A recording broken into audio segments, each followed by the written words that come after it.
Now, this guy has a really cool gimmick in which he is able to transform into a bigger, monstrous version of himself, and that's the Mini Gnar, which you are the default mode, and the Mega Gnar. The Mega Gnar gains a lot of bruiser type abilities and tank abilities, while the Mini Gnar is more mobile, has longer range on his auto attacks, more attack speed, so he's more mobile in that regard. And you can see there you have a passive called Rage Gene, which gives you Fury as you are in combat, and when it gets to 100%, it's when you can transform.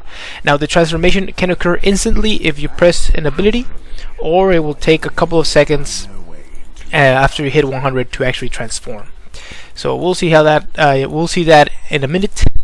You will see transformation, and the reason why he can be played as a jungler is because he has a pretty awesome passive on the W, which will give you additional damage on your every third attack based on the target's maximum health. So that destroys jungle monsters quite fast.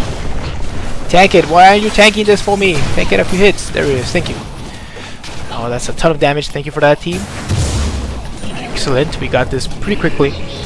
And the rest of his abilities are pretty awesome as well, but this is the one that makes him an awesome, well, not an awesome, but a decent jungler, or a decent clear of the jungle. So for his first ability as the little Gnar here is your boomerang. You saw me there, I just threw it. And basically what it does is it gives you a really long range skill shot that it will hit a target and it will turn back as soon as it hits it, so it will not actually hit a lot of minions and stuff like that. It will just hit and maybe do a small AoE around that and go back. If you catch it, you have reduced cooldown on the ability again, which is awesome. I'm going straight to the red buff, which is awesome, and I highly recommend you do this. Catch it every time you can. We got first blood in mid lane. That's awesome. The ability does slow, and as the laning Gnar, it's an excellent ability for harassing and farming from afar.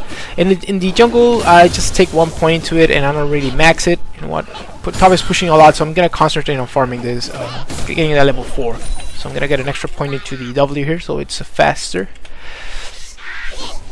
Good job. And when you're the Mega Gnar, it actually throws a boulder which you can also pick up, and it will reduce the cooldown again, and it will actually do a good amount of damage. I should be kiting here a little bit.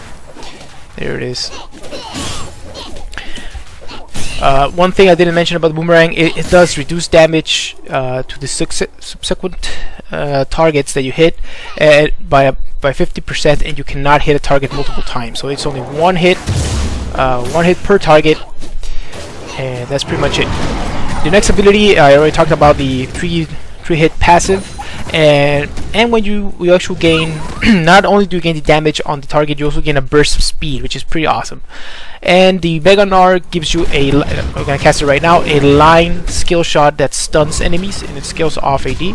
And since I will be maxing this first, it will actually give me a good amount of damage and low cooldown on this when I transform. So pretty awesome to have this at your disposal. And your next ability is your E. Your E is a small leap that gives you attack speed when you're in the Mini Gnar form, and you also are able to jump additionally. So if you hit a unit, it doesn't have to be a ally unit or enemy unit, it can be any type of unit, you will gain a little bit more jump. There it is. And the second jump actually gives you has a scaling HP scaling on the damage, so that's pretty awesome to have on the ability. Although it's pretty hard to aim, you have it there, and it's important that you do. And when you're the Big Gnar, it's just a regular jump that will do damage based on your max health as well, and it will slow enemies around yourself. So that's pretty awesome to have. He's about to transform, but we can probably do something here. Here we go. Oh, nice jump there. You have excellent chasing. No, go in here. Go in here. He's about to transform, dude.